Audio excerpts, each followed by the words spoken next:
Cette émission est produite grâce à Témisco.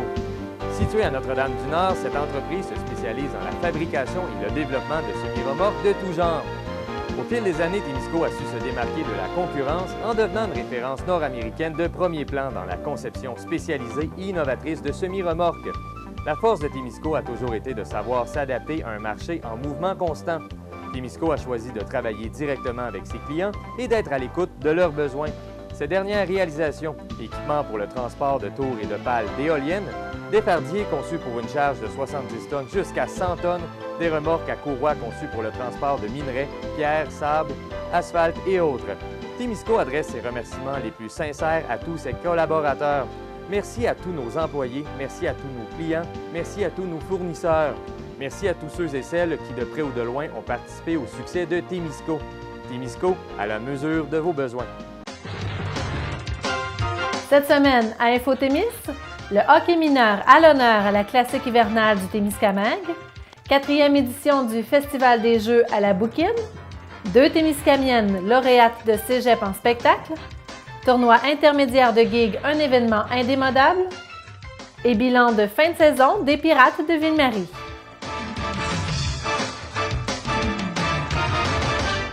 Bonjour à vous tous et toutes, bienvenue à Infotémis. La patinoire de la Verlochère fut le théâtre de la classique hivernale du Témiscamingue le 16 février dernier. Les joueurs de hockey mineur étaient les héros du jour alors que plusieurs équipes s'affrontaient sur la glace pour le plus grand bonheur des spectateurs qui avaient bravé le froid de l'hiver québécois. TV Témis était sur place. C'est la 6e année, cette année, de la classique hivernale. Donc, ça a commencé, c'est ça, il y a 6 ans. 3 gars, tout simplement. Moi, Michel Sabourin, Denis Gauthier, là, c'est notre petit comité là, qu'on a depuis 6 ans. Puis, c'est ça, on a parti ça là, tout à fait pour le plaisir. Dans le fond, nous, on est une équipe qui ne joue pas de parties dans l'année. On a été invités là, à la classique hivernale là, pour jouer une petite game intra-équipe.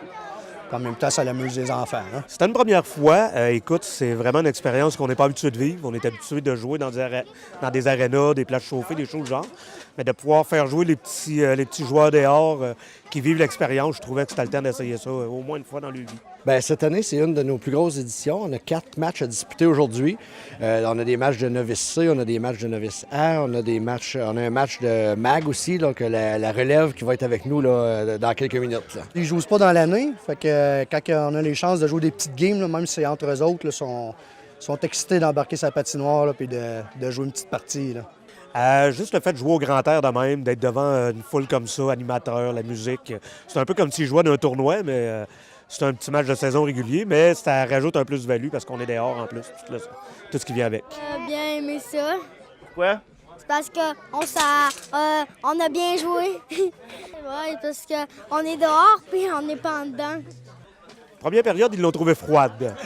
Mais après ça, ils se sont habitués. Je pense qu'ils ont bien aimé ça. Ça fait différent. C'est un peu comme quand ils jouent dehors à l'école, des choses genre. Mais là, pour une fois, c'était dans une partie réglementée des choses genre. Fait que, je pense qu'ils ont bien aimé ça. Ils ont déjà hâte à la prochaine tantôt. Bien, c'est un peu le retour aux sources. Hein? Quand on était jeunes, on jouait dehors, les patinoires extérieures, les après-midi de temps. C'est un peu de recréer ça un peu, là, d'enlever un peu l'esprit de compétition pour une journée dans l'année, puis vraiment y aller sur le côté s'amuser sur la glace, puis on s'amuse, on boit du chocolat chaud entre les périodes, on a un peu frais de nos orteils, on se réchauffe, puis on a du plaisir. Bien, je pense que c'est tout ce qui entoure la classique hivernale. Là, jouer à l'extérieur de jouer tout court aussi, ça leur fait quelque chose. Là. Ils aiment ça, jouer des parties. Là. Quand on joue dans des pratiques, une petite partie, là, ils sont excités.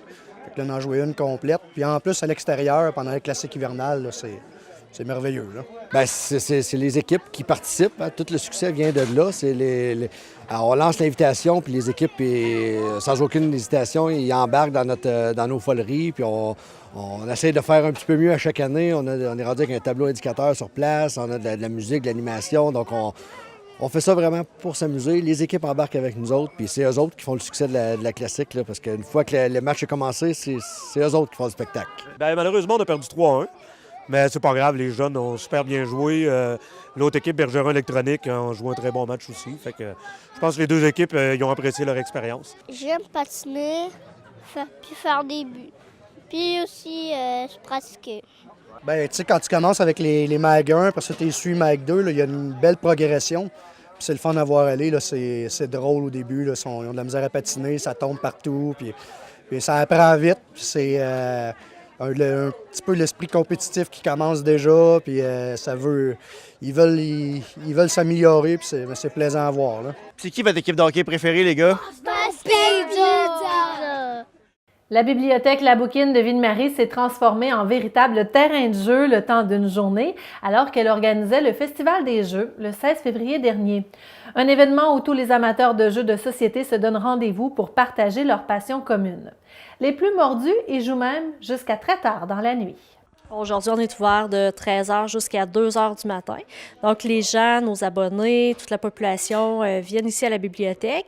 Ils ont plusieurs jeux, comme on peut le voir ici. Donc, ils prennent des jeux, viennent jouer en famille, entre amis. Ils peuvent intégrer des groupes aussi qui sont déjà en train de jouer. Je m'amuse avec les personnes qui viennent.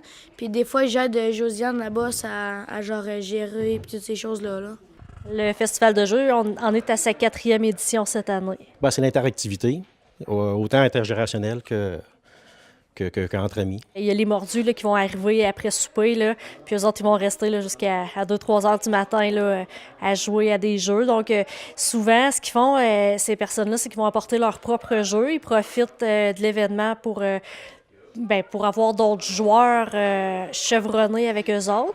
Donc, ils s'installent. Puis l'année passée, ça a joué jusqu'à 2-3 heures du matin à un jeu qui était quand même un très gros jeu. Là. Donc, 2 tables.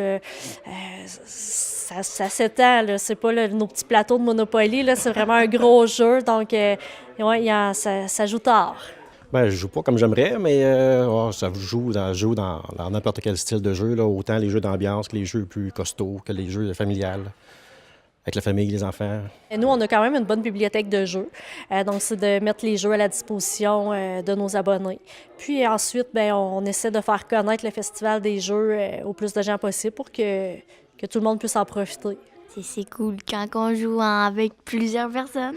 Puis ça nous relaxe. Comme on a plusieurs jeux de société puis qu'on va en faire profiter la population, donc prochainement, il va y avoir un vendredi par mois, une soirée de jeux de société. Donc, on va choisir en groupe le jeu qu'on va utiliser, le jeu qu'on va jouer. Puis pendant toute la soirée, on va jouer à ce jeu-là. Puis on va choisir le prochain jeu là, pour la prochaine activité. Donc ça va s'en venir prochainement. Là. Les détails vont être sur notre page Facebook de La Bouquine. Les Témiscamiennes Juliette Lefebvre-Tardy et Annabelle Gingras participaient le 8 février dernier à la finale locale de Cégep en spectacle. Elles y ont d'ailleurs fait une excellente prestation qui leur permet de poursuivre l'aventure. Nous avons rencontré ces 2 femmes de haut talent. Ça a bien été, là. Pour ma part, moi, j'ai super aimé ça, puis c'était une belle expérience, là. Puis on s'est attaqué à un niveau un peu plus difficile parce qu'en chantant des chansons des Sœurs Boulay, les harmonies faut vraiment être très, très, très juste parce que sinon, ça fausse tout de suite. Puis je pense que ça l'a porté fruit parce que ça a montré notre calibre. Donc, quelle chanson? Est-ce que vous avez interprété plus qu'une chanson? Qu'est-ce que vous avez interprété comme chanson, les filles? Tout d'abord, on a interprété 2 chansons des Sœurs Boulay. On les a enchaînées. Ça a commencé par De la noirceur naît la beauté, qu'on chantait complètement a cappella. Puis on a enchaîné avec Cul-de-sac. Puis à la toute fin, on avait le droit à 10 minutes sur la scène. On a fait une composition qui s'appelle M'entends-tu? Qui est de votre cru? Est-ce que vous composez depuis longtemps? Pas vraiment. Est-ce que c'est une première fois que vous chantiez comme ça une de vos compos devant le public? Oui, vraiment. Puis on n'a pas été sûr de la faire parce que c'était assez personnel comme composition. Puis, sauf que ça a porté fruit parce que d'après moi, c'est pour cette raison-là qu'on a gagné, vu qu'on l'a fait. Okay, excellent. Et puis, qu'est-ce qui vous a donné le goût de participer à ce genre de spectacle? On l'a déjà fait l'année passée, puis ça avait bien été. Puis aussi, avant, on faisait secondaire spectacle. Fait que déjà là, ça nous donnait un peu le goût d'aller faire plus loin un peu. Puis dans le fond, pour ma part, c'est juste d'être sur la scène puis de pouvoir chanter puis faire la musique, là. Ouais, l'adrénaline de la scène, c'est quand même assez puissant. Puis aussi, on se le cachera pas, il y avait quand même des beaux prix, là. Des bourses quand t'es étudiant, c'est toujours le fun. Puis aussi, c'est parce que si on gagnait, on allait au régional. Puis au régional, on rencontre... quand on fait ça, on rencontre toujours plein de nouvelles personnes, puis on se fait des amis, fait que c'est toujours le fun, en plus de la scène, de se faire des nouveaux amis. Et Puis, vous avez déjà participé à secondaire en spectacle. Selon vous, est-ce que c'est très différent comme concours? C'est quoi les principales différences, selon vous, entre secondaire et cégep en spectacle? Dans le fond, secondaire en spectacle, il y a deux catégories. Il y a la catégorie création et la catégorie interprétation. Puis il y a aussi 3 positions qui s'en vont à la finale régionale. Nous, c'était juste une à cégep en spectacle. Puis c'était composition et création et interprétation confondues. Donc, ça rend le calibre plus difficile, je crois, parce que c'est dur de comparer une interprétation à une création, parce que des fois, peut-être que l'interprétation est plus solide parce que c'est une chanson qui a été faite par des professionnels, tandis que nous, on est des amateurs, fait que notre compo, elle sera peut-être pas autant bonne que celle des professionnels. Mais sinon, c'est ça. Puis il y a aussi les bourses. Puis, il y a le fait que le régional, c'est pas pareil. Quand on faisait secondaire en spectacle, c'était toutes les écoles secondaires de l'Abitibi-Témiscamingue qui allaient au régional. Il y avait plusieurs finales régionales. Tandis que à cégep en spectacle, quand on passe le local, c'est toute l'Abitibi-Témiscamingue parce qu'il y a juste un cégep en Abitibi-Témiscamingue qui est composé de 3 campus, mais c'est quand même un cégep. Puis la finale régionale, c'est vraiment le centre-ouest du Québec. Fait que c'est vraiment pas juste l'Abitibi-Témiscamingue. Puis là, c'est quoi la suite des choses? Je pense que ça s'est bien déroulé pour vous. C'est quoi maintenant la suite après votre passage à cégep en spectacle? Ben là, dans le fond, vu qu'on a gagné la première position le 8 février, on va s'en aller à la finale régionale centre-ouest du Québec, puis on va faire ça à Longueuil. Et dans le fond, rendu là, ils prennent 2 positions pour la finale nationale. Puis aussi, il y a plusieurs prix qu'on court la chance de remporter aussi en ayant cette finale-là. J'imagine que c'est aussi une belle visibilité, c'est une belle façon de vous faire connaître en dehors de la région? Oui, quand même, parce que c'est sûr que quand il y a des gagnants, ils sont toujours exposés un peu partout au Québec, parce que sur le site de Cégep en spectacle, ils annoncent tous les gagnants.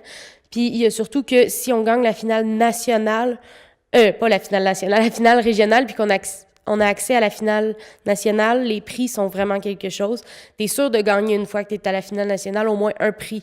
Donc, tu peux soit aller en Gaspésie à un festival de chansons, soit aller faire un stage ou quelque chose comme ça en Europe, aller à un festival de musique en France, on gagne même une place. Mais il y a même un numéro qui gagne une place aux auditions du Festival de la chanson de Granby. Donc, c'est vraiment des gros prix. Fait que ça apporte vraiment une assez grosse visibilité si on réussit à se rendre là, bien entendu. Mais c'est ça. On y croit. Et puis là, est-ce que vous chantez les mêmes chansons? Est-ce que vous reprenez les mêmes chansons à ce moment-là? On n'a pas le choix, dans le fond, de refaire le même numéro. Okay. On peut changer quelques trucs, mais il faut que ça reste la même base, les mêmes chansons qu'on fait, puis c'est ça, parce qu'on n'a pas le droit de changer. Les filles, j'aimerais que vous parliez aussi de la passion de la musique. D'où ça vous est venu, chacun de vous autres, un peu votre passion pour la musique? Moi, personnellement, on a beaucoup de musiciens dans la famille. Puis j'ai été élevée avec du monde qui jouait de la musique, puis du monde qui écoutait de la musique. Puis depuis que j'ai 2 ans que je suis capable de chanter des chansons, je chantais avant de parler. Fait que ça a toujours continué, puis mes parents m'ont toujours encouragée là-dedans. Fait que j'ai toujours continué. Ben, c'est pas mal semblable. Moi, toute ma famille, on est pas mal quand même musiciens, puis on aime la musique, on vit de ça, puis on m'a toujours encouragée aussi à continuer dans ce que je faisais, puis c'est ça, c'est une passion. Est-ce que vous pensez faire ça professionnellement? Est-ce que c'est le but d'en faire une carrière? C'est une grosse question. C'est sûr que ça pourrait être le fun, mais en même temps, c'est gros faire ça professionnellement. On ne sait pas nécessairement si on serait capable de le faire, parce que ça peut être intense. Là, la vie de musicien professionnel, tu te fais reconnaître partout. Puis déjà, à toute petite échelle, ça peut être épuisant. Fait qu'à grosse échelle, on ne sait pas comment on serait capable de prendre ça. Puis moi, j'avais déjà songé à être musicienne, comme professionnellement. Mais j'ai beaucoup hésité. Je ne sais pas encore. Si ça y va, ça va y aller. Puis sinon, on va faire d'autres choses. Puis on va continuer à jouer pour le fun. Annabelle, toi, de ton côté, est-ce que c'est un peu un rêve ou une passion de poursuivre en musique? Non. Moi, je veux pas faire ça de ma carrière parce que je préfère faire la musique, comme moi-même, puis juste pour moi, puis avoir du fun là-dedans. Puis aussi, quand on fait les concours, justement, on se met pas de pression de « Ah, je veux me rendre là. Si je me rends pas là, je pourrais pas être connue. Si je suis pas connue, je pourrais pas faire de carrière. » Fait que moi, c'est pas nécessaire. Là. Je préfère faire ça pour le plaisir puis être fière de moi après. Là. C'est quoi des choses? Est-ce que vous participez à d'autres concours? Est-ce qu'il y a des projets de CD ou d'autres faire des spectacles dans des salles ou des choses comme ça? Est-ce qu'il y a des projets comme ça qui vous allument dans les prochains mois, les prochaines années? Je dirais que oui. Déjà en avril, je crois, il va y avoir un autre concours au cégep, vraiment à Rouyn, ça s'appelle En scène au cégep. Puis il y a des bourses qui sont remises aux gagnants. Puis moi, personnellement, j'ai un enregistrement je crois que c'est une chanson gratuit que j'avais gagné au festival au Music Fest à Belle-Terre. Puis c'est pas mal ça. Je vais y aller, je vais prendre ça comme que ça vient. C'est du 15 au 17 février dernier qu'avait lieu la 43e édition du tournoi intermédiaire de Gig, un tournoi prisé des hockeyeurs de la région et même d'ailleurs au Québec. Pour cette 43e édition, plus d'une vingtaine d'équipes s'affrontaient dans les classes B, C et D. Pour la classe D, les champions de cette année sont la ferme Bérichel, qui l'a emporté 7-6 en prolongation contre les Pats. L'équipe Sleeman est pour sa part championne de la classe C, fort d'une victoire de 7-2 contre la ferme Lavallée. Et finalement, pour la classe B, signalons la victoire de Location Dion 7-2 contre les Baquets. Nous avons rencontré deux des organisateurs du tournoi. On a 22 équipes, puis je te dirais que ça fait environ peut-être 3-4 ans qu'on est tout le temps à 22, 23 à peu près, là, les équipes. Fait que c'est assez stable depuis quelques années. Là. 3 classes, B, C, D, puis dans le fond, c'est un round-robin dans chaque classe. Sauf que dans le D, il y a 11 équipes, puis dans le fond, le dimanche matin, on split les équipes. Il va y avoir 4 équipes dans le D+, 4 équipes dans le D régulier, puis il y en a 3 autres qui vont être éliminées après 3 matchs, dans le fond. C'est sûr qu'il y a des équipes familiales dans le D qui sont tout le temps là chaque année, comme les Toupins, les Romalors, je sais pas, là, il y en a peut-être d'autres. Les Gagnons aussi, qui fait longtemps qu'ils sont aussi. Souvent, c'est les mêmes joueurs qui reviennent, mais c'est des noms différents, fait que c'est assez dur de dire qui. Mais sinon, les équipes familiales, c'est assez populaire. Ça fait tout le temps 3-4 équipes de famille qui viennent à chaque année. Là. Comme les Gagnons, à chaque année, c'est comme une réunion de famille, si on veut. Fait que les autres, c'est comme leur party d'annuel. Fait que c'est du monde qui vient de partout au Québec. Là. Les gens, ils viennent ici pour avoir du fun, mais il y en a qui viennent ici pour gagner aussi. Là. Fait que les mondes, ils se craignent des clubs. Ben, c'est comme le rassemblement de chums, prendre une petite bière après la game. Puis c'est un social au bout de la ligne. Hein, Puis le hockey veut pas, c'est le sport national. Tout le monde aime ça. La plupart du monde aime ça ici. Là, fait que... Moi, je pense que c'est la notoriété du tournoi. Ça fait quand même 43 ans que le tournoi existe. Fait que, tout le monde a une histoire avec ce tournoi-là. Puis c'est le seul tournoi aussi que... Ben non, dans le fond, il y a le 4 contre 4 aussi, là. Mais il y a 2 tournois pour les adultes. Là. On est peut-être une quinzaine de comités récréatifs. Puis on est tous une gang de chums. Puis pour nous autres, c'est pas comment je pourrais dire ça, une tâche, c'est vraiment là, peut-être pas une passion, mais c'est le fun, c'est d'être en gang. Puis dans le fond, on se réunit de temps en temps puis pour organiser ça. Fait que on a bien du fun avec la gang. Tout le monde rit, puis c'est ça. Ben, c'est sûr, c'est l'aspect, il y a la compétition aussi, là, veut pas, là. Puis, on a du fun, mais on veut gagner quand même. Hein, quand on joue dans le tournoi, là, on aime ça jouer le dimanche, me semble.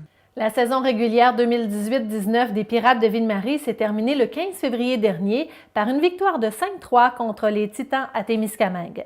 La veille, les Pirates ont joué leur dernier match à domicile où ils ont lessivé les Spartans d'Amalgouine 9-1. Le résumé avec Francis Prudhomme. Ce reportage vous est présenté par Desjardins, fier de contribuer à la fougue du hockey au Témiscamingue. Les Pirates ont conclu leur saison régulière de belle façon en récoltant 2 victoires à leurs 2 dernières rencontres. La saison régulière à domicile s'est terminée par un triomphe de 9-1 contre les Spartans d'Almagouine le 14 février. Grâce à cette victoire, les Pirates s'assurent du 2e rang de la Division Nord. En première ronde des séries, ils affronteront les Bulls de Bradford. Dès le lendemain, les hommes d'Alain-Mercier étaient de passage à Témiscamingue pour affronter leurs rivaux de la 101. Un match dont le résultat n'avait pas d'incidence au classement, mais qui a tout de même été haut en intensité. Un match remporté 5-3 par les Pirates. Le match du 14 commence avec un coup salaud sur Pierre-Olivier Bourque dès la mise en jeu initiale. Les Pirates s'inscrivent les premiers au pointage sur un but de Justin Rivet, mais les Spartans répliquent aussitôt. Avec 4 minutes à faire à la période, Hugo Blum frappe la rondelle au vol pour marquer. Lors d'une infériorité numérique, Alex Montreuil se sacrifie en se lançant devant 2 tirs au but. Il est sans contredit le héros obscur de cette rencontre. C'était une game quand même assez importante. Il fallait s'assurer de la 2e place. Puis, on voulait vraiment gagner pour pas refaire ce qu'on a fait à Almagouine la dernière game. Puis, tu sais, c'est les playoffs qui arrivent dans une game. Fait que, tu sais, il faut jouer notre jeu d'un cran, puis en playoff, ben, on n'aura pas le choix de se sacrifier, puis de bloquer des shots pour pas se faire scorer ou vice-versa. Tu fais que regarder notre alignement, là, notre quatrième ligne, là, après jouer sur n'importe quelle première ligue, dans n'importe quelle ligue. Fait que c'est sûr qu'on va scorer plus de buts, puis on va être axé offensivement. T'sais, on a des joueurs qui arrivent du Junior 3, on a des joueurs qui ont joué quand même au hockey. Puis, regarde, ça paraît sur la glace, là, tout le monde sait où bien se placer, puis on domine là, dans l'autre zone. C'est 2-1 Ville-Marie après 20 minutes de jeu. La deuxième est tout à l'avantage des Pirates. Toute une pièce de jeu conduit au but d'Arnaud Chouni, qui marque en échappé. Fallait que je me donne un peu plus. Là. Ça faisait 3-4 games que je me donnais pas assez, que j'en donnais pas pour l'équipe. Fait que fallait que je step up un peu, puis c'est ça que j'ai fait. J'ai aidé mon équipe à gagner. J'ai adoré, j'ai juste des bons mots à dire, puis j'espère revenir l'an prochain. Ce sera suivi d'un très beau but du défenseur Josh Labelle, qui donne une bonne avance à Ville-Marie. I tried to get it in from the point, but I hit Beijing, tried skating by me, so I heard the guys on the bench giving me a hard time. So I had to make sure I made up for it the second time through. So puck just kind of bounced wildly over to me, and I took my time going in the slot, lots of space, and just found the back of the net. Puis, Sonny Boire alimente savamment Pierre-Olivier Bourque, qui complète pour faire 5-1 Pirates. Je pense que j'ai développé une bonne chimie avec le triple B, Bourque, Bégin et Boire. Ça a bien été avec ces gars-là. Je suis pas habitué de jouer avec eux, mais je les connais de nom, puis on a réussi à en mettre une coupe dedans, fait que tout a bien été, puis très bon match. Les Pirates marqueront 2 autres buts avant la fin de l'engagement. Un lancer précis d'Hugo Bloom vient à bout du gardien adverse et Samuel Bégin marque sur un jeu préparé avec brio par Bourque. 7-1 Pirates après 40 minutes. Les Pirates concluent le match avec 2 buts en troisième.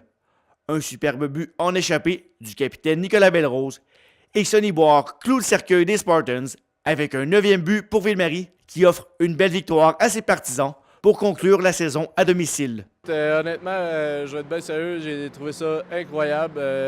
Junior 3, c'est super le fun. J'enlève rien, mais ici, à Ville-Marie, les partisans sont toujours là.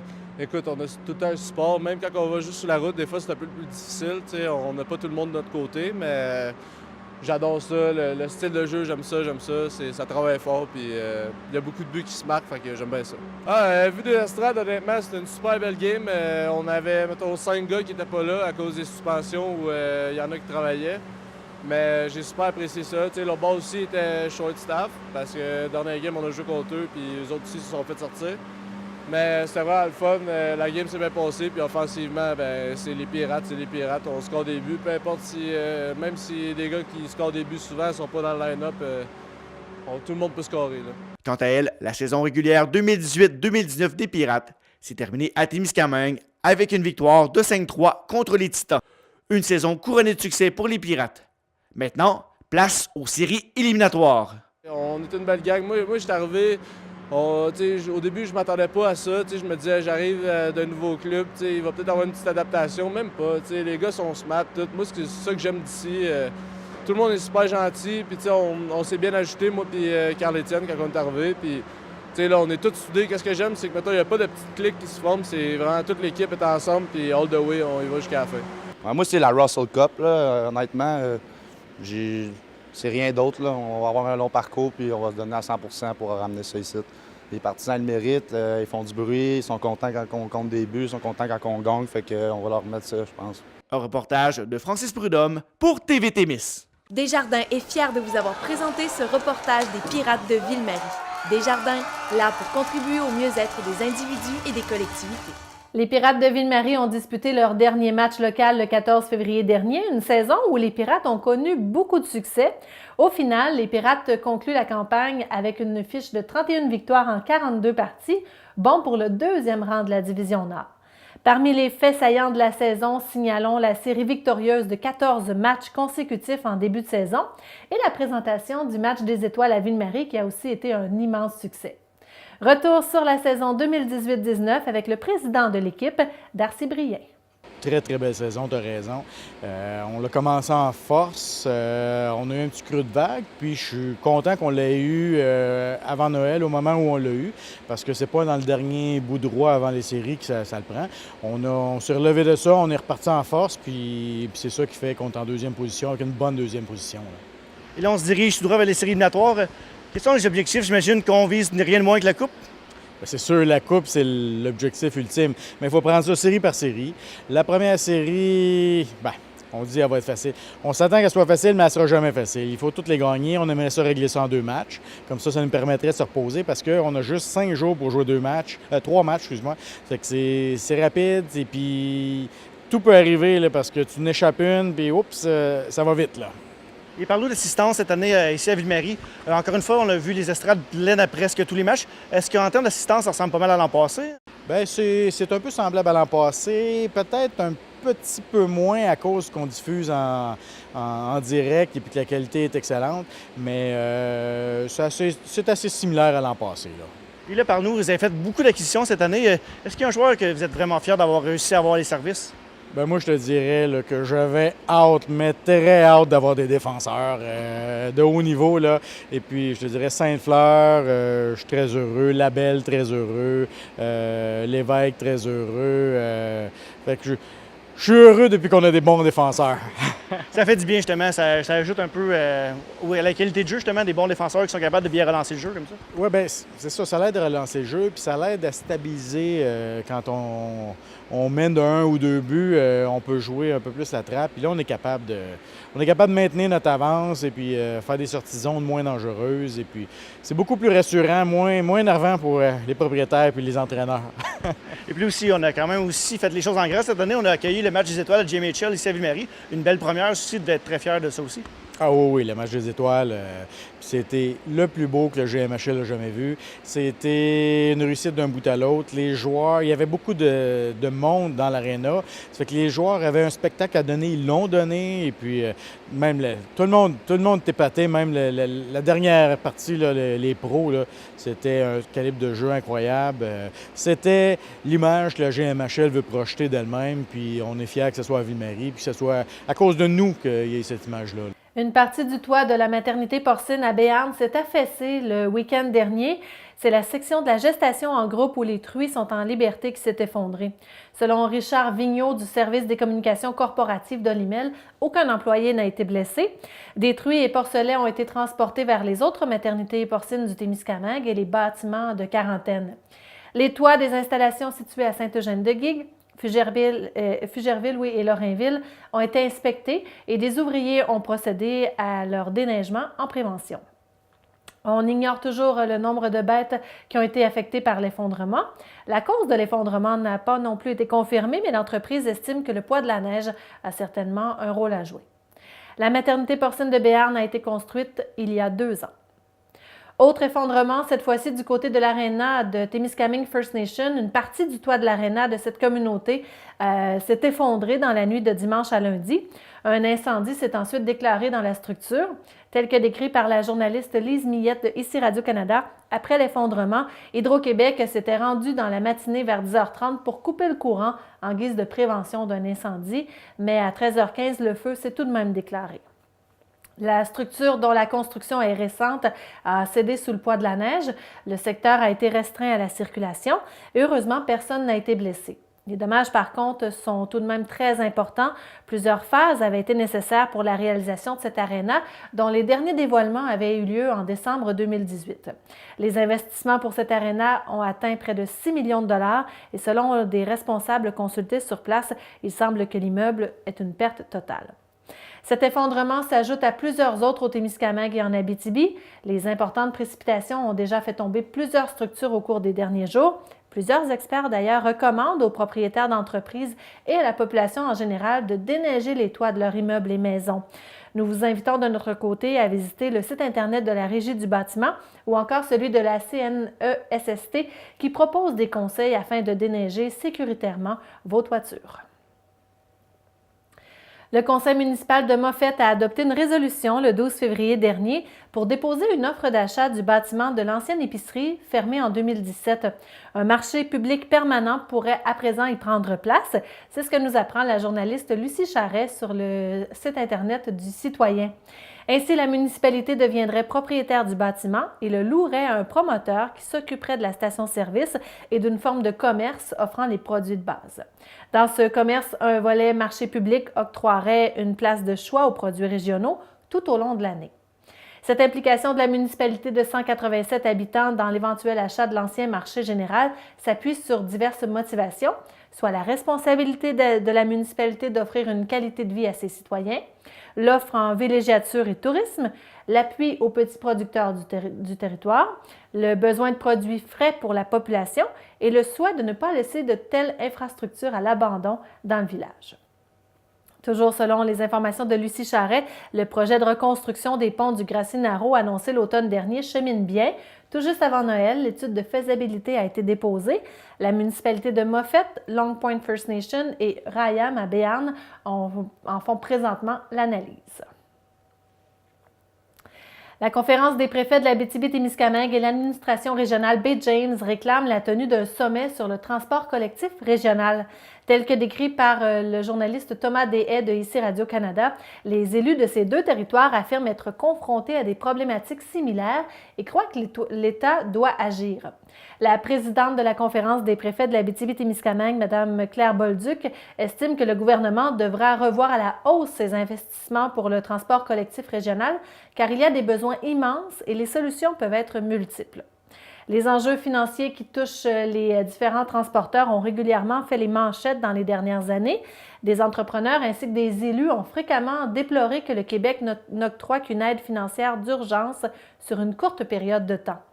Il y a moins de 1 % de tout le budget alloué par Québec qui l'est pour le transport collectif interrégional et intermunicipal. Autre sujet maintenant, le Centre intégré de santé et de services sociaux, le CIS de l'Abitibi-Témiscamingue, annonce l'harmonisation des heures de visite dans les unités de courte durée des hôpitaux et des centres multiservices de la région. Suite à un recensement des meilleures pratiques dans les différentes installations de la région, il a été convenu d'harmoniser les heures de visite de 9 h à 21 h, 7 jours sur 7.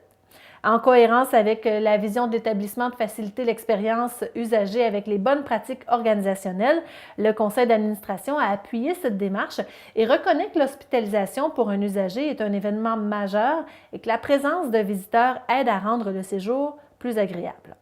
Il faut noter que certaines particularités s'appliquent, notamment aux soins intensifs et aux urgences. Dans ces unités, un maximum de 2 visiteurs par usager sera permis à raison de 15 minutes par heure. D'ailleurs, le Centre intégré de santé et de services sociaux de l'Abitibi-Témiscamingue informe aussi la population qu'en raison d'une éclosion de gastro-entérite au 2e étage du CHSLD de Ville-Marie, les visites y sont limitées. Plusieurs résidents de cette unité sont atteints par le virus et afin de protéger la population, les autres résidents ainsi que ses employés, le CIS de l'Abitibi-Témiscamingue précise que seules les visites humanitaires, c'est-à-dire pour les résidents recevant des soins de fin de vie, seront permises au 2e étage. Les visiteurs se présentant pour ces raisons devront respecter des consignes strictes quant aux mesures de précaution, dont entre autres l'hygiène des mains. L'autre étage du CHSLD de Ville-Marie n'est pas touché par cette restriction. Selon les informations de la journaliste Émilie Parent-Bouchard, dès la prochaine rentrée scolaire à l'automne 2019, 9 classes de maternelle 4 ans seront implantées dans la région en lien avec les 250 classes promises par le ministre de l'Éducation, Jean-François Roberge. Ces nouvelles classes viendront s'ajouter aux 19 déjà en place pour un total de 28 classes de maternelle 4 ans dans la région. L'Abitibi-Ouest aura la plus grande part du gâteau avec 5 nouvelles classes. 2 nouveaux groupes de maternelle 4 ans viendront s'ajouter aux 2 qui sont déjà en place à Rouyn-Noranda.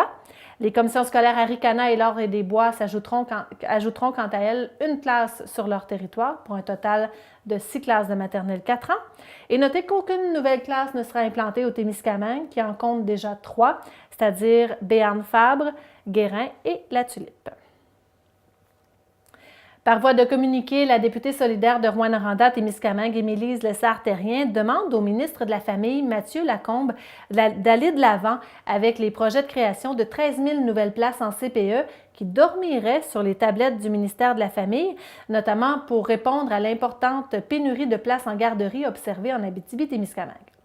En région où le recrutement des travailleurs et des travailleuses est un défi de taille, le manque de place dans le réseau des CPE constitue un frein important pour attirer la main-d'œuvre qualifiée et combattre la pénurie de main-d'œuvre. Selon Mme Lessard-Terrien, il serait temps que le ministre Lacombe s'intéresse à l'Abitibi-Témiscamingue et propose des solutions rapides pour soulager la pression qui pèse sur les parents de la région. La brigade des pompiers de la municipalité de Nédlec fait peau neuve en mettant en place un règlement officiel afin d'assurer une uniformité dans certaines procédures. La brigade a aussi procédé à la nomination des officiers des pompiers. M. Joël Godette agira en tant que directeur, M. Benoît Lafrenière en tant que directeur adjoint et M. Daniel Lavoie sera capitaine de la brigade. Du même coup, la municipalité de Nédlec a remercié M. Sylvain Elwin qui a été directeur de la brigade pendant ces 2 dernières années. Et voilà ce qui complète InfoTémis pour cette semaine. N'oubliez pas de visiter régulièrement notre site web témis.tv afin de tout savoir sur notre programmation. Aussi, je vous invite à aimer notre page Facebook afin d'être à l'affût de tout ce qui se passe dans notre quotidien. Soyez prudents et à la semaine prochaine.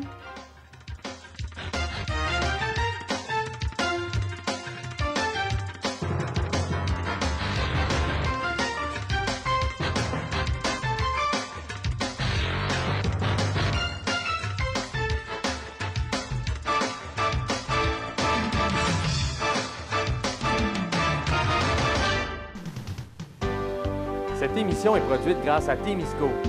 Située à Notre-Dame-du-Nord, cette entreprise se spécialise dans la fabrication et le développement de semi-remorques de tout genre. Au fil des années, Témisco a su se démarquer de la concurrence en devenant une référence nord-américaine de premier plan dans la conception spécialisée et innovatrice de semi-remorques. La force de Témisco a toujours été de savoir s'adapter à un marché en mouvement constant. Témisco a choisi de travailler directement avec ses clients et d'être à l'écoute de leurs besoins. Ces dernières réalisations, équipements pour le transport de tours et de pales d'éoliennes, des fardiers conçus pour une charge de 70 tonnes jusqu'à 100 tonnes, des remorques à courroie conçues pour le transport de minerais, pierres, sable, asphalte et autres. Témisco adresse ses remerciements les plus sincères à tous ses collaborateurs. Merci à tous nos employés, merci à tous nos clients, merci à tous nos fournisseurs. Merci à tous ceux et celles qui, de près ou de loin, ont participé au succès de Témisco. Témisco, à la mesure de vos besoins.